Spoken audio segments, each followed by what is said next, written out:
Yeah, just a quick update. Statehood Day today, which is their Independence Day in Croatia. It's the 30th of May. Yeah, I think it was brought forward from the 25th. I'm not too sure why. But it's just obviously recognising the day that they separated from Yugoslavia. They sort of tore themselves away from Serbian rule. So there's still quite a lot of animosity. That's one of the things that they say here, don't talk about politics.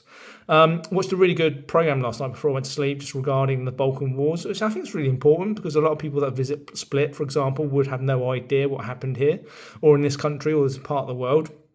There were 7 countries that formed part of Yugoslavia.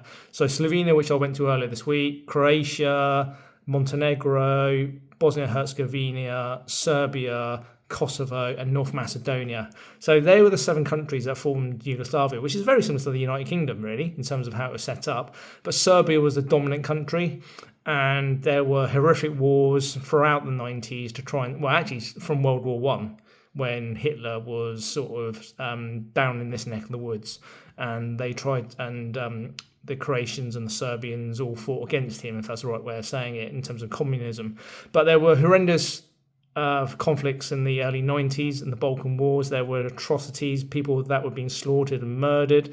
So I think one of the war colonels went through the Hague in terms of war criminal or war crimes. So yeah, really important in terms of history, etc. So just it's a shame because I think a lot of youngsters who come to Split will have no idea about the Balkans and its history, which I think is really important to understand. Only 35 years ago, this part of the world or this part of Europe was in dire trouble in terms of wars and massacres and people being murdered and executed because of their religion and their faith.